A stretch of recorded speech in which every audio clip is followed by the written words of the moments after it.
구글 지도나 세계 지도를 펼쳐보면 국경선은 여전히 선명하게 그어져 있습니다.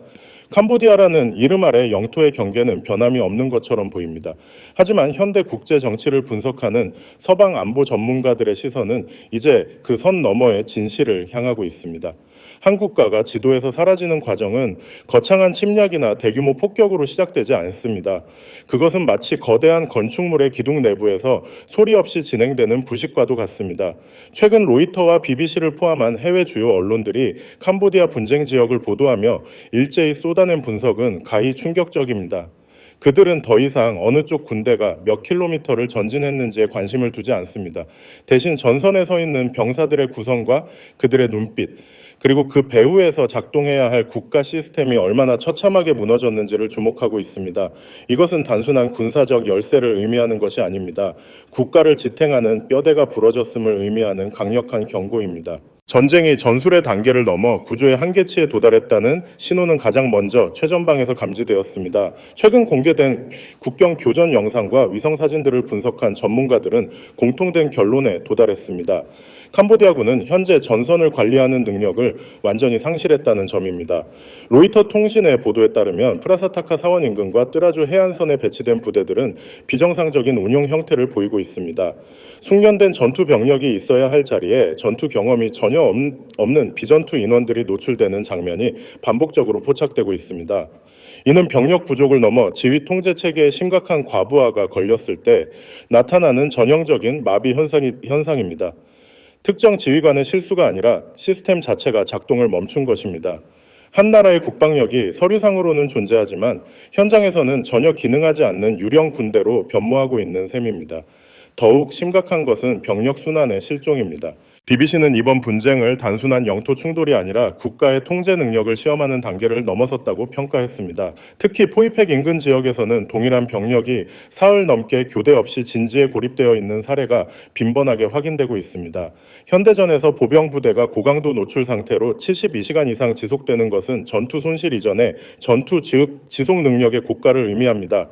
병사들은 보급과 휴식이라는 기본적인 생존 인프라로부터 완전히 단절되었습니다. 이는 국방부의 행정력이 일선 부대까지 도달하지 못하고 있다는 명백한 증거입니다. 국가라는 거대한 유기체의 혈관이 막혀 말단 조직이 괴사하기 시작한 것입니다. 뼈대가 부러진 건물은 외벽이 멀쩡해 보여도 작은 충격에 순식간에 무너집니다.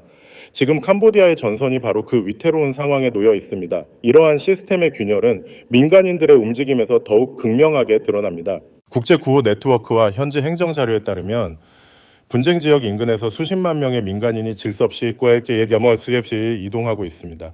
군사 분석에서 민간인의 이동 규모와 속도는 방어선의 안정성을 가늠하는 핵심 지표입니다. 국가가 전선을 안정적으로 통제하고 있다면 민간인의 대피는 체계적인 경로를 통해 제한적으로 관리됩니다. 그러나 지금 나타나는 흐름은 그 반대입니다. 전투가 벌어지는 속도보다 주민들이 도망치는 속도가 훨씬 빠르다는 것은 국민들이 이미 국가라는 보호막의 붕괴를 직감했다는 뜻입니다. 국경선이라는 껍데기는 남아있지만 그 안을 채워야 할 행정력과 군사적 신뢰는 이미 증발해버렸습니다. 태국군의 대응 방식 또한 이러한 캄보디아의 구조적 약점을 정밀하게 파고들고 있습니다. 외신들은 태국군이 쏟아붓는 화력의 양보다 그들의 작전 리듬에 주목합니다. 공중 전력이 투입될 때마다 지상 교전의 흐름이 즉각적으로 통제되는 모습은 통합 작전 시스템이 원활하게 작동하고 있음을 보여줍니다. 반면 캄보디아군은 중국제 소총과 대전차 화기 등 외형적인 무기 체계는 갖추었음에도 불구하고 이를 하나로 묶어줄 연결고리가 없습니다. 표적 정보는 공유되지 않고 명령 전달은 지연되며 화력은 제각각 흩어집니다. 아무리 날카로운 칼날을 가졌어도 이를 휘두를 근육과 신경계가 마비되었다면 그것은 쇠조각에 불과합니다. 결국 전쟁은 장비의 목록으로 이기는 것이 아니라 시스템의 연결성으로 결정된다는 기본 원칙이 이번 사태에서 적나라하게 증명되고 있습니다. 전선이 밀리는 것보다 무서운 것은 국가가 자신들의 군대를 관리하지 못하는 현실 그 자체입니다. 전선이 무너지고 행정력이 마비되는 상황에서도 캄보디아 정부는 여전히 자신들의 군사력이 건재함을 과시하려 애쓰고 있습니다. 그 중심에는 최근 대대적으로 홍보된 최신형 무기 체계들이 자리 잡고 있습니다. 하지만 여기서 우리는 매우 중대한 질문을 던져야 합니다. 과연 최첨단 무기라는 하드웨어가 국가의 부러진 뼈대를 대신할 수 있느냐는 점입니다. 최근 중국이 발표한 경이로운 군사기술 데이터들은 캄보디아를 포함한 동남아시아 군사 시장을 뒤흔들고 있지만, 이를 바라보는 서방 안보 전문가들의 시선은 냉소적이다 못해 우려스럽기까지 합니다. 그들은 중국이 주장하는 세계 최고 수준의 스펙들이 실전이라는 냉혹한 시험대 위에서 얼마나 쉽게 무너질 수 있는지를 이미 간파하고 있습니다. 가장 대표적인 사례가 바로 분당 225만 발을 사격할 수 있다는 초고속 기관총의 등장입니다. 일반적인 근접 방어 무기인 시위즈 체계가 분당 4,500발 수준임을 감안할 때 이는 물리적 한계를 아득히 초과한 수치입니다. 이론적으로 마하 7 이상의 초고속 표적을 격추할 수 있다는 이 무기는 캄보디아 군 수뇌부에게는 마치 구원투수처럼 보였을 것입니다. 그러나 미국과 유럽의 군사 전문 매체들은 일제히 고개를 가로저었습니다. 총열의 내열 문제나 탄약 보급의 현실성, 그리고 무엇보다 이를 정밀하게 통제할 소프트웨어가 전무하다는 점이 지적되었습니다. 현장에서 무기를 운용하는 것은 병사이며, 그 병사를 움직이는 것은 정교한 데이터 시스템입니다. 하지만 캄보디아군이 도입한 이 화려한 하드웨어들은 정작 이를 뒷받침할 운영 소프트웨어가 결여된 상태입니다. 이러한 기술적 허풍은 해상에서도 이어집니다. 세계 최초로 심해 1000m에서 고고도 항공기를 탐지할 수 있다는 레이더 기술 발표는 국제사회를 경악해 했습니다. 만약 이 기술이 사실이라면 현대 해전의 판도는 완전히 뒤바뀔 것이며, 서방의 해양 패권은 순식간에 붕괴될 것입니다.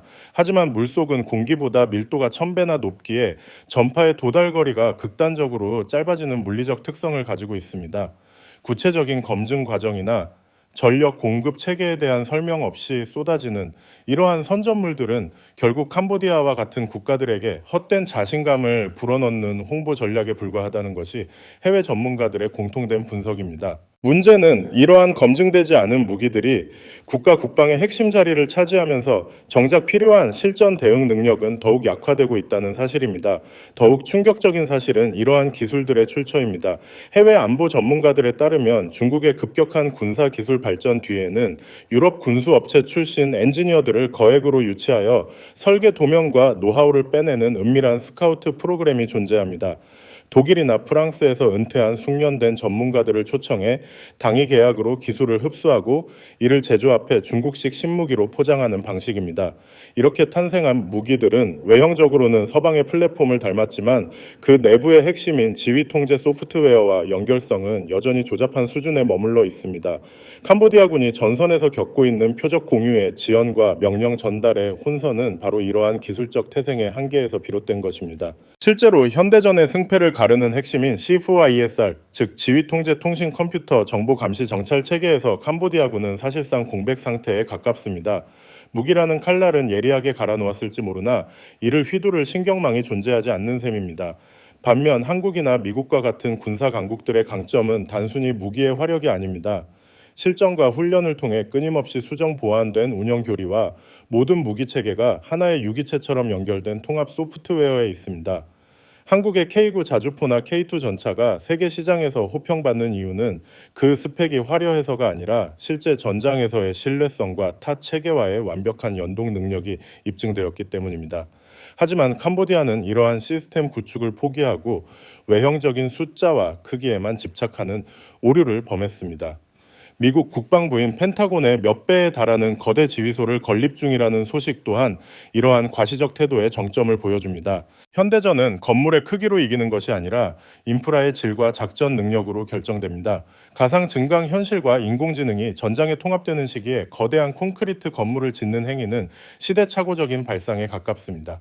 결국 캄보디아의 국방 뼈대는 화려한 거칠애로 덧칠된 차의 내부에서부터 썩어 들어가고 있었습니다. 외신들이 말하는 국가 유지 한계선의 돌파는 바로 이 지점을 가리킵니다. 실제 전력으로 환산되지 않는 가짜 기술과 시스템이 국가의 안보를 책임지고 있다는 착각이 한 나라의 뼈대를 완전히 부러뜨린 것입니다. 군사적 마비와 기술적 허풍은 결국 국가라는 거대한 유기체의 가장 핵심적인 부위인 정치와 경제의 척추를 무너뜨리는 결과로 이어집니다. 외신들이 캄보디아가 국가 유지 한계선을 돌파했다고 단언하는 이유는 단순히 전선에서 밀리고 있기 때문이 아닙니다. 국가의 의사결정 구조와 경제적 자립도가 이미 회생 불가능한 수준으로 파괴되었기 때문입니다. 전쟁은 총칼로 시작되지만 이를 지속시키는 힘은 국가의 행정력과 경제적 신뢰도에서 나옵니다. 그러나 현재 캄보디아의 모습은 국경선이라는 껍데기만 남긴 채 내부 장기가 모두 멈춰버린 이른바 유령 국가의 전형을 보여주고 있습니다. 전선에서 병사들이 굶주리고 명령 체계가 엉망이 된 근본적인 원인은 결국 정치 권력의 경직성과 외부 세력에 대한 과도한 의존에 있습니다. 정치적으로 캄보디아 군대는 당 지도부의 지나친 간섭과 수직적 문화에 갇혀 있습니다. 현대전은 현장 지휘관의 신속한 판단과 유연한 전술 전환이 승패를 가르지만 캄보디아의 지휘 체계는 모든 결정을 중앙의 눈치만 보게 만드는 기형적인 구조입니다. 이는 구소련식의 낙후된 교리에서 한 발자국도 나아가지 못했음을 의미합니다. 이러한 구조적 결함은 전쟁 발발 시 치명적인 약점으로 작용합니다. 아무리 많은 중국제 무기를 들여와도 이를 운용하는 지휘부의 머리가 굳어 있다면 그것은 거대한 고철 덩어리에 불과합니다. 외신들이 지적하는 통제 상실이라는 표현은 단순히 군사적 용어가 아니라 한 국가의 통치 시스템이 마비되었음을 의미하는 외교적 선언이기도 합니다. 경제적 측면에서의 붕괴는 더욱 처참합니다. 캄보디아는 그동안 자신들의 군사 굴기를 위해 막대한 예산을 쏟아부었지만 그 재원의 대부분은 자생적인 경제 활동이 아닌 외부의 차관과 원조에 의존해 왔습니다. 특히 중국으로부터 도입한 대규모 군사 장비와 인프라 건설 비용은 국가 경제에 감당할 수 없는 부채의 늪을 만들었습니다. 전쟁을 지속할수록 부채는 늘어나고 국가의 의사결정권은 자본을 빌려준 해외 세력의 손으로 넘어갑니다. 지도상에는 독립국으로 표시되어 있지만 실질적인 정책 결정은 타국의 전략적 이익에 따라 움직이는 상황입니다. 이것이 바로 외신들이 말하는 국가 뼈대의 골절입니다. 주권을 지키기 위해 무기를 들였지만 정작 그 무기 때문에 주권을 잃게 된 역설적인 비극입니다.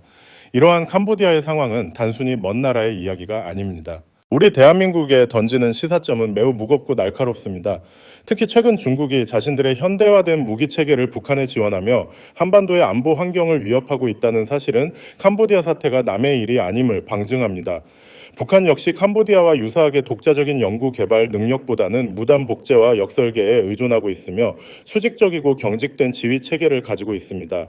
만약 우리가 캄보디아의 사례를 반면교사로 삼지 않는다면 우리 역시 시스템의 함정에 빠질 수 있습니다. 군사력은 단순히 무기의 숫자로 증명되는 것이 아닙니다. 국가의 뼈대는 정직한 데이터와 투명한 행정 시스템 그리고 국민의 신뢰 위에서만 굳건히 서 있을 수 있습니다. 한국의 K방산이 세계적인 주목을 받는 이유는 우리가 단순히 탱크와 자주포를 잘 만들기 때문이 아닙니다. 우리는 수십 년간 휴전 상태를 유지하며 실전과 다름없는 훈련을 통해 소프트웨어를 끊임없이 개선해 왔습니다. 무기와 병사, 그리고 이를 지원하는 행정 시스템이 하나의 유기체처럼 연결되는 통합 방위 체계를 구축해온 결과입니다.